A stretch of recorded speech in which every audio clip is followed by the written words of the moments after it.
बताते हैं और मैं तुम्हें बताता हूं कि यही तुम्हारी दुर्गति करेगी। एक दिन यक्षिणी से पूछा उसने कि हम मरेंगे कब, तो मरने का टाइम उसने बता दिया। तो मरने के टाइम को जो सुना तो भागे नर्मदा की तरफ कि वहां जाके एकांत में अब क्योंकि उनको पता था कि इससे कल्याण थोड़ी होना है। उठा के पटक दिया यक्षिणी ने, कहा जिंदगी भर गुलामी करवाता रहा, अब जाएगा अपने को तरने के लिए। अब मैं तेरे ऊपर सवार रहूंगी, तू मेरी आज्ञा का पालन करेगा, अभी शरीर छूटे तेरा तब अभी दे। बिल्कुल नहीं, नर्मदा जी जाले दिया, पटक दिया उठा के।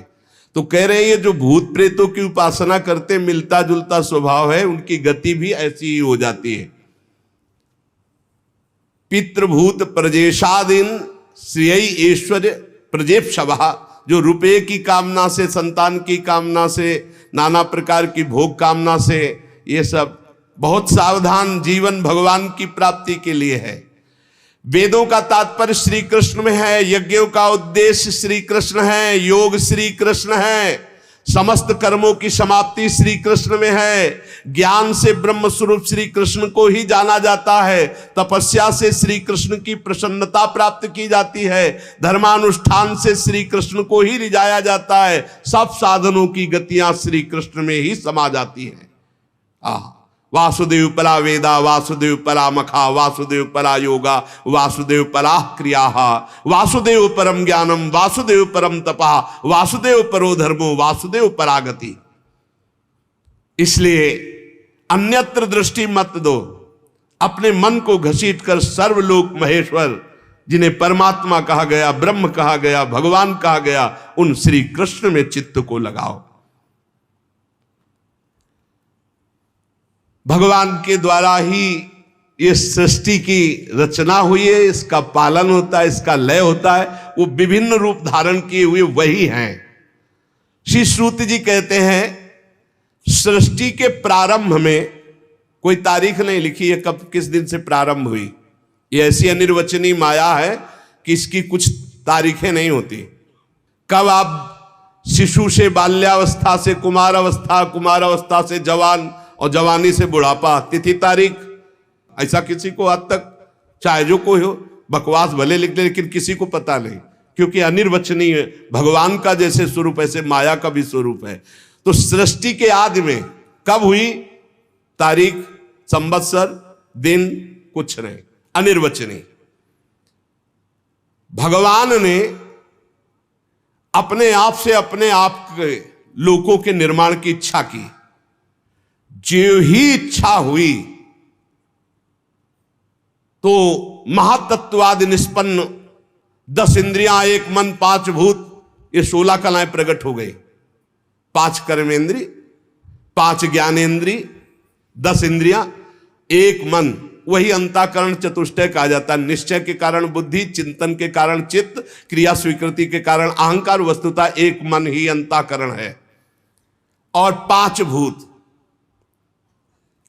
जिनसे शब्द, स्पर्श, रूप, रस, गंध, आकाश, वायु, अग्नि,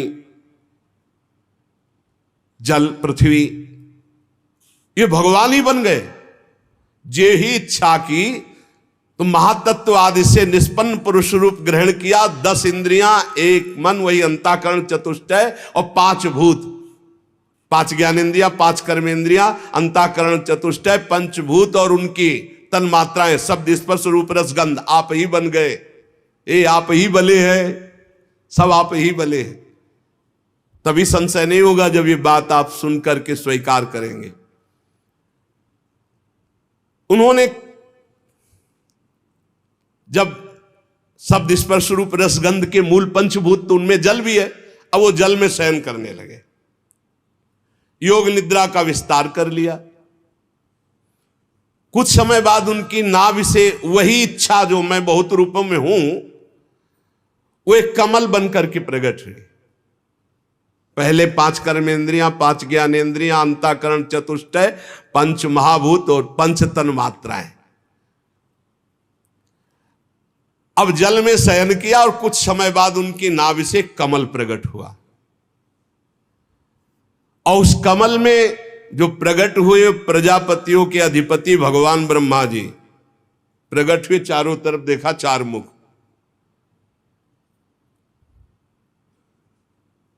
और उन्होंने दिव्य दृष्टि से ब्रह्मा जी के पास जो थी देखना शुरू किया कि मैं कौन, कहां, कैसे कैसे आ गया, मैं कौन हूं। भगवान से बड़ी प्रार्थना की, अव्यक्त परमात्मा से। भगवान के उस विराट रूप अंग प्रत्यंग में ही समस्त लोकों की कल्पना हुई। समस्त लोग भगवान में ही विराजमान है, सब में भगवान विराजमान है और सब भगवान में विराजमान है। ये ज्ञान जिसको हो जाता है वो भगवत प्राप्त हो जाता है। यो माम पश्यति सर्वत्र सर्वम च मयि पश्यति तस्याहम न प्रणश्यामि सच में न प्रणश्यति। योगी लोग दिव्य दृष्टि से भगवान के उस स्वरूप का दर्शन करते हैं। वो भगवान का जो स्वरूप है, हजारों पैर, हजारों जांघें, हजारों भुजाएं, हजारों मुखों वाला विराट रूप भगवान का।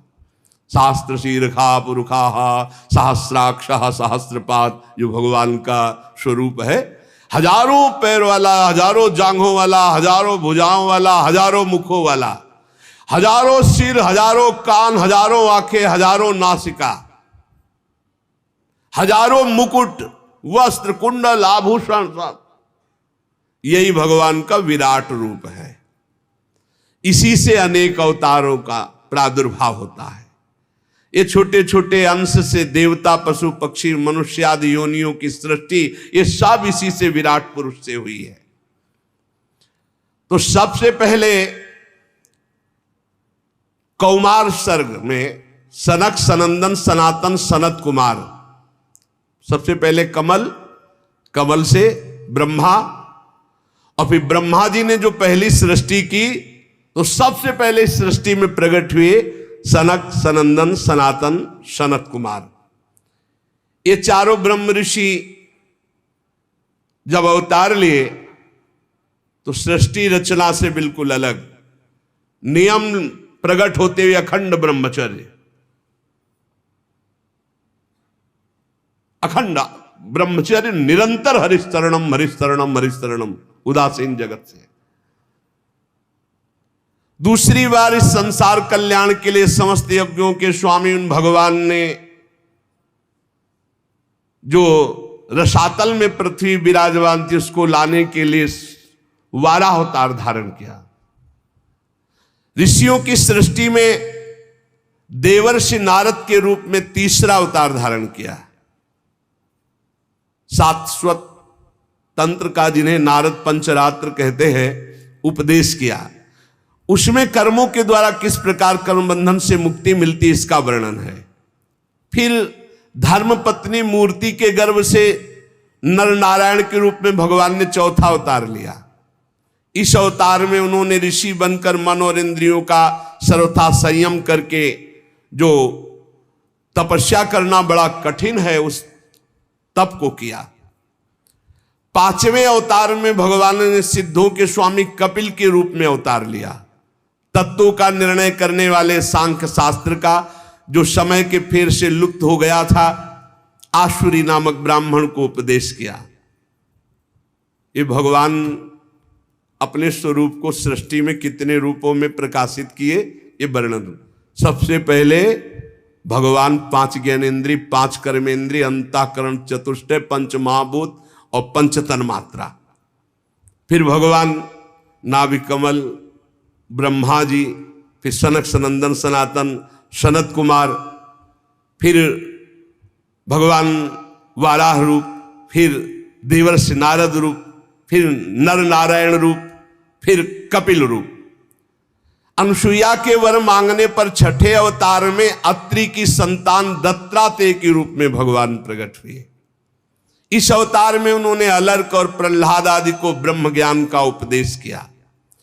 7वीं में रुचि प्रजापति की आकुति नामक पत्नी से यज्ञ के रूप में भगवान ने अवतार ग्रहण किया और अपने पुत्र याम आदि देवताओं के साथ स्वयंभू मनवंतर की रक्षा की।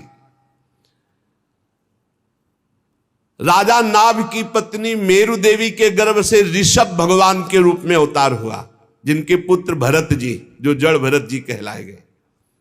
ये 8वां अवतार भगवान का ऋषभ देव के रूप में। इस रूप में परमहंसों का वह मार्ग जो सभी आश्रमियों के लिए वंदनीय है, स्वयं ऋषभ रूप धारण करके दिखाया। करके। ऋषियों की प्रार्थना से 9वीं बार वे राजा पृथु के रूप में अवतीर्ण हुए। शौनकादि ऋषियों, इस अवतार में उन्होंने पृथ्वी से समस्त औषधियों का दोहन किया। ये अवतार सबके लिए बड़ा कल्याणकारी हुआ। चाक्षुष मनवंतर के अंत में जब सारी त्रिलोकी समुद्र में डूब रही थी, तब भगवान ने मत्स्यावतार धारण किया, जो 10वां अवतार है। पृथ्वी रूपी नौका पर बैठाकर अगले मनवंतर के अधिपति वैवस्वत मनु की रक्षा की। फिर भगवान ने जिस समय देवता और दैत्य समुद्र मंथन कर रहे थे, उस समय 11वां अवतार धारण किया, कच्छप रूप, जो मंदराचल को अपनी पीठ पे धारण किया। फिर उसी समुद्र मंथन में 12वीं बार धन्वंतरी के रूप में अमृत कलश लेकर समुद्र से प्रकट हुए। फिर वही उसी समय 13वीं बार मोहिनी रूप धारण करके दैत्यों को मोहित करके देवताओं को अमृत पान कराया। फिर भगवान ने जो 14वीं बार अवतार लिया, वो बड़ा ही भयंकर रूप था, नरसिंहावतार। अत्यंत बलवान दैत्यराज हिरण्यकश्यप की छाती अपने नखों से फाड़ डाली, जैसे चटाई फाड़ डाली। प्रहलाद जी को सताने के कारण बहुत आवेश में भगवान बड़ा भयंकर रूप, सब कांप रहे थे एक दहाड़ में, ऐसा नरसिंह रूप। 15वीं बार वामन का रूप धारण करके भगवान दैत्यराज बलि के यज्ञ में गए। अंदर से चाहते थे त्रिलोकी का राज्य, परंतु मांगी उन्होंने केवल 3 पग पृथ्वी। भगवान का 16वां अवतार हुआ परशुराम अवतार।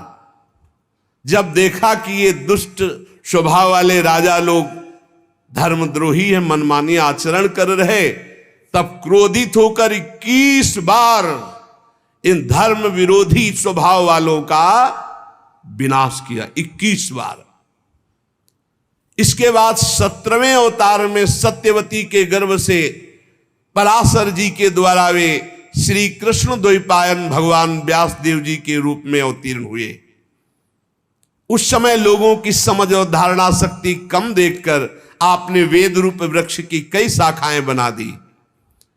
18वीं बार देवताओं का कार्य संपन्न करने की इच्छा से राजा राम के रूप में भगवान ने अवतार धारण किया, जिसमें समुद्र पर सेतु बांधना, रावण वध, बड़ी मंगलमयी लीलाएं भगवान मर्यादा पुरुषोत्तम श्री रामचंद्र जी ने की। 19वें और 20वें अवतार में यदुवंश में बलराम और श्री कृष्ण के नाम से भगवान का अवतार हुआ।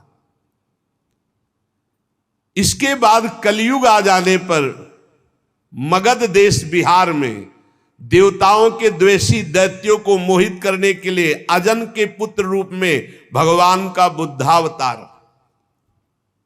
उस समय कह रहे कि होगा तो हो गया है।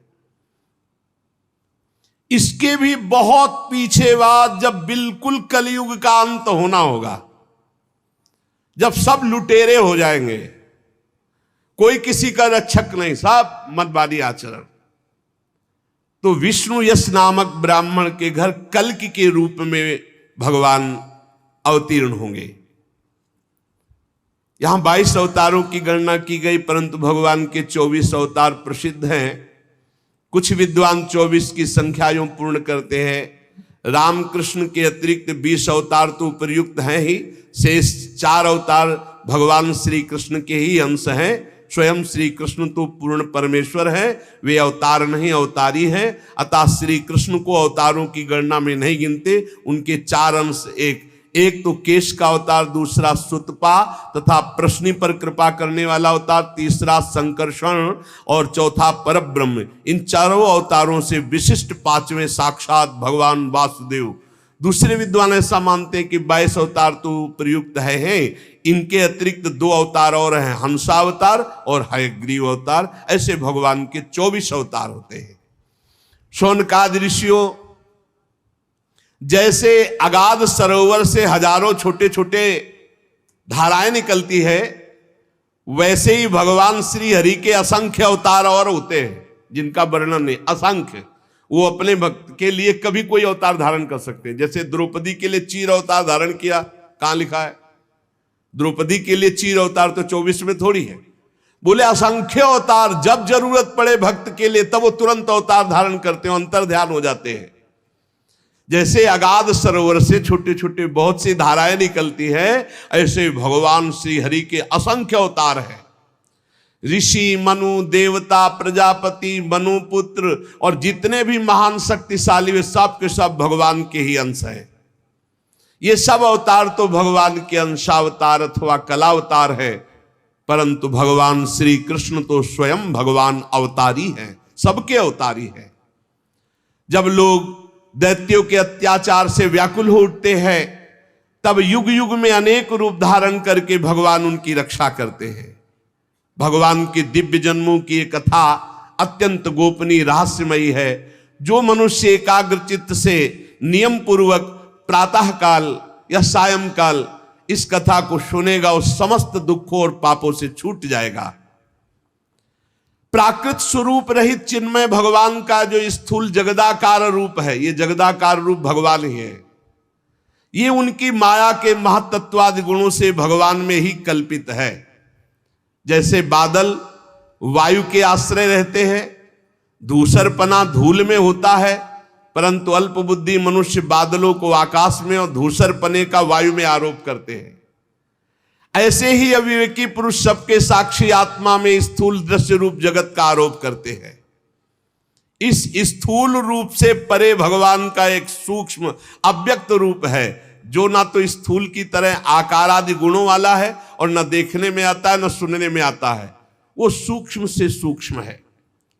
आत्मा का आरोप या प्रवेश होने से वही जीव कहलाता है। बात समझिए अगर पकड़ पा रहे हो। इस आकार आदि से अलग भगवान का एक सूक्ष्माति सूक्ष्म रूप है, न देखने में आता है, न सुनने में आता है, न पकड़ में आता है। सूक्ष्म स्वरूप, उसी को आत्मा कहा गया है। और वही जब शरीराभिमान से युक्त हो जाता है तो उसी को जीव कहते हैं। और उसी शरीराभिमानी का बार बार जन्म मरण होता है। और है कौन? वही है, वही है। बस ये बात समझना है। भगवत स्वरूप होकर भगवत लीला में जाया जाता है। भगवान का एक सूक्ष्म अव्यक्त रूप है जिसका आकार आदि नहीं है, न देखने में आता है न सुनने में आता है। वो बड़ा सूक्ष्म है। तो क्या कहते हैं उसको? बोले आत्मा।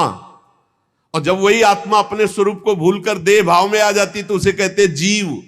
और इसी जीव का बार बार जन्म मरण होता है। ये लौटते चले जाओ तो पहुंचोगे वही प्रभु में ही। उपर्युक्त सूक्ष्म और ये स्थूल शरीर, वो सूक्ष्मात्म तत्व स्थूल शरीर अज्ञान के कारण अपना मैं मान लेता है। ये शरीर को मैं मान लेना, सारा झंझट इसी में है। अब जिस अवस्था में गुरु प्रताप से आत्मस्वरूप का बोध हो जाए, शरीर से मैंपन हट जाए, उसी समय जीवन मुक्त ब्रह्म स्वरूप तत्वज्ञानी लोग इस रहस्य को जानते हैं। ये बुद्धि परमेश्वर की साक्षात माया है, बुद्धि तुम्हारी। ये जीव इसी बुद्धि में आसक्त होकर दुर्गति को प्राप्त हो रहा। जैसा निर्णय बुद्धि करती वैसे ही वो करता है, इसलिए बंधता चला जाता है। और जीव है कौन? बोले परमानंद में साक्षात परमात्मा। ये शास्त्र कह रहा है, शास्त्र। आप भूल से शरीर में आसक्त हो इसलिए जीवात्मा, और शरीर का भाव छोड़ो और परमात्मा स्वरूप में तो ब्रह्मविद ब्रह्म ही भवति। अभी आप वही थे जो जिसकी आराधना कर रहे हैं, हम वही है, उसी के अंश है, उसी के स्वरूप है। जब गीध अपने शरीर को छोड़ के जाता है तो कौन सा रूप होता है? हरि रूपा। गीध देह तज धरि हरि रूपा। भगवान के धाम में कौन सा रूप? हरि रूप लेके। जैसे निकुंज में कौन रूप? प्रिया सहचरी, प्रियाजू का प्रतिबिंब रूप। उसी समय जीव परमानंदमय स्वरूप को प्राप्त हो जाता है जिस समय बुद्धि से अपना संबंध हटा देता है। बुद्धि में फंस गया, पुरंजनी में फंस गया, और पुरंजनी में फंस करके अनेकों पुर में वो रमण कर रहा, कभी सुअर, कभी कुत्ता, कभी गधा, कभी क्या क्या। इसीलिए तत्वज्ञानी लोग जानते हैं कि इस परमात्मा की माया का नाम बुद्धि है। इस बुद्धि रूपा माया से बच जाए, और सलाह इसी बुद्धि की होती पूरी की पूरी। जितनी जेलें भरी, जितने अपराध हैं, सबकी सलाहकार ये बुद्धि है। और भगवान कहते हैं मुक्त होना है तो बुद्धि को मेरे में अर्पित कर दो। मय्ये मन आधत्स्व मयि बुद्धि में निवेश है। वास्तव में कोई जन्म मरण नहीं। बोले यहां रोज फूक रहे हैं, रोज मर रहे हैं, रोज जन्म रहे, कहे जन्म मरण स्वप्न स्वप्न स्वप्न में जैसे देखा ना, तो जगने पर सब झूठा होगा ना। ऐसे ही ये मोह चल रहा, बड़ा भारी स्वप्न चल रहा है। अब भगवान कृपा करे तुम जाग जाओ तो तुम भी यही बोलोगे जैसा शास्त्र में लिखा है। तो क्या करे? बोले हृदयेश्वर भगवान की उपासना करो, भगवान की आराधना करो, तो तुम्हारे अंदर ज्ञान जागृत हो जाए, तुम जग जाओ। भगवान की लीला अमोघ है। उन्हीं की लीला से सृजन होता है, पालन होता है, संहार होता है। किंतु भगवान किसी में आसक्त नहीं, न सृजन में, न पालन में, संहार। बोले भगवान को दुख नहीं होता है मर रहे? नहीं होता। क्यों? आप फिल्म देखते हैं, आपको दुख होता है क्या? तो बोल दे तुम बड़े निर्दयी हो यार, उसको पिटवा रहे हो। पागल हो, फिल्म चल रही, कोई असली में पिट रहा है क्या? कुछ नहीं, असली में कुछ नहीं हो रहा। असली में ये सब एक साथ बैठकर ठंडा पानी पीते हैं और फिर गुस्सा का रोल करते हैं आके। अच्छा ऐसा होता है?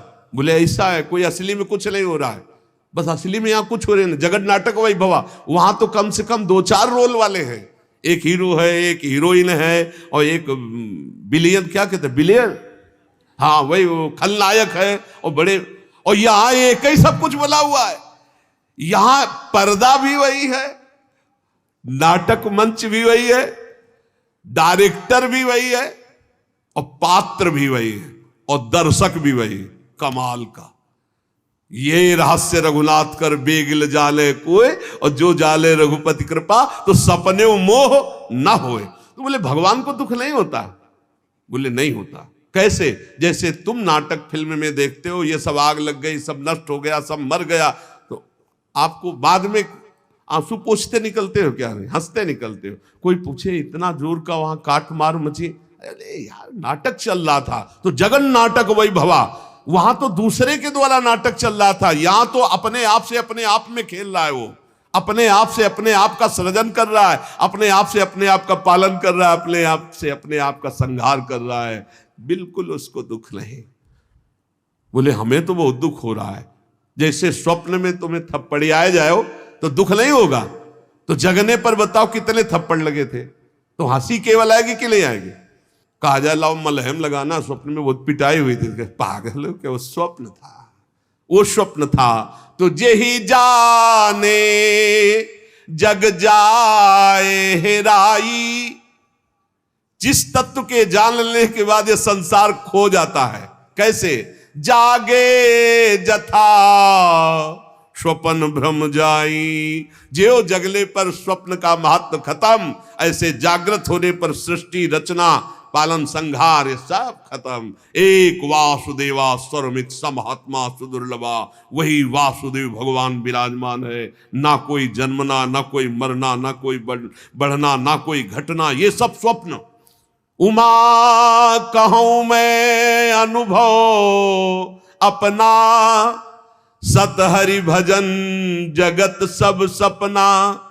जो सपने सिर काटे कोई, बिनु जागे दुख दूर न होई। जगना पड़ेगा भाई, स्वप्न देख रहे, भगवत लीला गायन, भगवत नाम जप, इससे आप भगवान की कृपा का अनुभव करेंगे।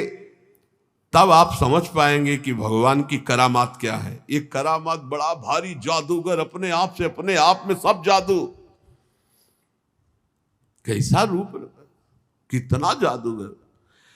अगर माथे में नाक होती तो अलग पहचाना जाता। सबकी आंख एक ही जगह है, माथे के नीचे आंखें, आंख के नीचे नाक, नाक के नीचे मुंह। और इतने लोग हैं,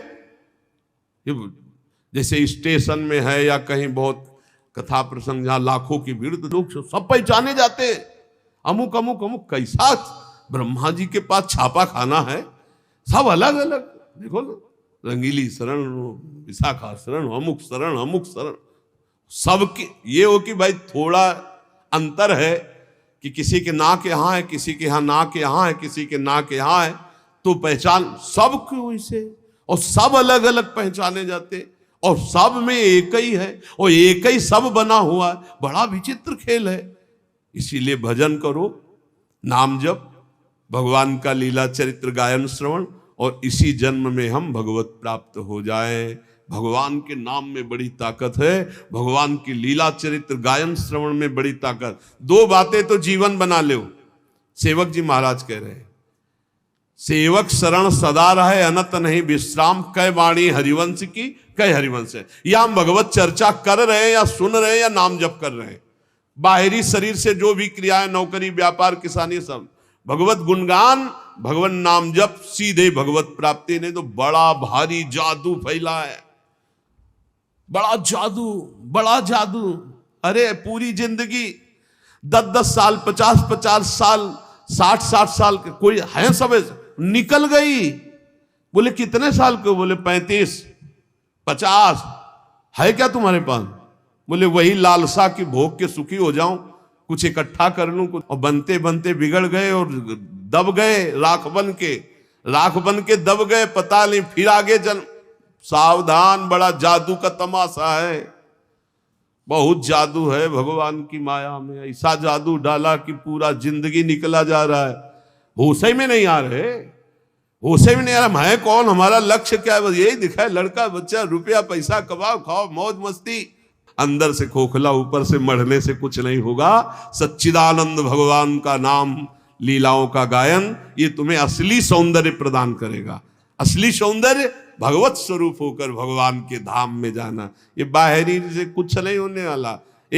हमें तो लगता है कि हमारी प्रार्थना ये मान ली जाए, भूल में मत पड़ो, असलियत में तुम नहीं हो। तुम्हें ये सवारी मिली है भगवत प्राप्ति के लिए। अगर सावधान रहे तो ठीक, और नहीं समय निकल गया तो मन पछितई है अवसर भी। खूब नाम जप करो, भगवत चरित्र सुनो, और मस्ती से भगवान के आश्रित होकर जगत सेवा करो। जिसको जो कर्तव्य मिला है, किसानी, व्यापार, नौकरी, राष्ट्र सेवा, समाज सेवा, परिवार सेवा, ये सब भगवान को प्रसन्न करने वाली, कहीं भागने की जरूरत नहीं। जो जहां हो वहीं भगवान के मानकर नाम जप करो, लीला चरित्र गायन श्रवण करो, भगवत प्राप्ति पक्की। कह रहे कि जिसके कान में भगवान की चर्चा चली गई, यमदूतों से यमराज जी कहते हैं भूल कर मत जाना, उनकी तरफ देख मत लेना, क्योंकि भगवान की चर्चा सुन चुके। आप तो रोज सुन रहे हो, पर घड़े में छेद ना हो तो बहुत जल्दी भर जाएगा। और चलनी में गैया दुहे तो दोष दैव को दे। ये छेद कुछ है, इनको बंद कर दो तो ये जो कथामृत है ना, ये जो नामामृत है ना, ये उफान में आ जाए। और उफान में आ जाए तो सारे विकार नष्ट हो जाएंगे। एक बार हिम्मत करके निकलो भाई, हम सब भगवान की शरण में है। एक बार इस माया प्रपंच से निकलो, नाम जप निरंतर करते रहो, देखना आपकी आध्यात्मिक उन्नति कैसी होती। नाम जप पकड़ लिया, जीत गए पक्का। लीला चरित्र तो हर समय हम नहीं सुन सकते, हर समय नहीं गा सकते, हर समय संयोग नहीं मिल सकता, लेकिन नाम हर समय, नाम। और जब चरित्र सुनने और कहने का समय मिले, खूब उदार हृदय से सुनो और गाओ भगवान की लीला।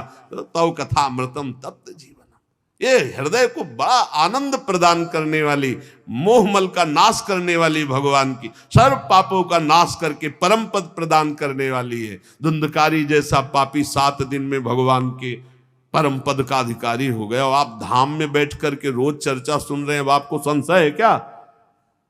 पर विमान तो यहाँ नहीं आएगा, यहाँ तो बस ऐसे जाना, दरवाजा खुला, अंदर गए।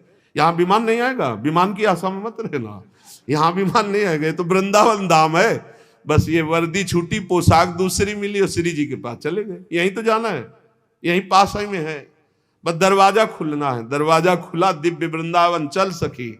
अब यहाँ ऐसे 4 पार्षद विमान इस आशा में वृंदावन धाम है, यही हम तो घर आ चुके हैं। अरे लाखों माला का जो भजन का प्रभाव बाहर है, ये एक मालक है, ये धाम है, या थोड़ी चर्चा, थोड़ा भजन, थोड़ा सत्कर्म, थोड़ा पुण्य, थोड़ी सेवा बड़ा लाभ प्रदान करती। कहाँ बैठ के सुन रहे हो? बोले वो नैमिषारण्य में सुन रहे, वो हरिद्वार में सुन रहे। ये सब भगवान के रचित तीर्थ है। नैमिषारण्य तीर्थ जानते हो क्यों? सुदर्शन चक्र के प्रभाव से। और यहां स्वयं भगवान लीलारत थे, है और आगे रत रहेंगे।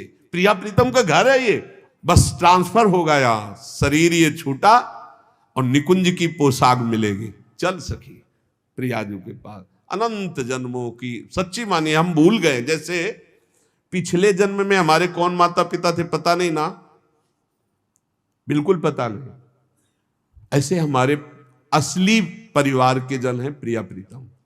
हम भूलकर माया में फंस गए। जिस समय आपको दृष्टि मिलेगी तो आप चिल्ला के रो पड़ेंगे, जैसे अपने माता पिता को पहचान ले तो कैसा लगता है। ऐसे असली आए मिले परिवार आपने, हरिहसि कंठ लगायो, भाग बड़ो वृंदावन पायो। अब बस घर जाना है, अपने घर जाना है, और कुछ नहीं रह गया। समय व्यतीत करो, जीवन की श्वासें खत्म हो और अपने श्री जी के पास चलना। विश्वास पक्का रखना। विश्वास में डगमगाए तो साधन बल से नहीं है। हित दूर जो विश्वास है तब वही सुधरे बात, ना तर माया पंथ में फिरे जो टक्कर खान। निरंतर नाम जप करो और जितना बन सके उतना परोपकार करो, दूसरों का हित करो, बड़ा आनंद रहेगा। शेष चर्चा आगे। श्री राधा वल्लभ लाल की जय।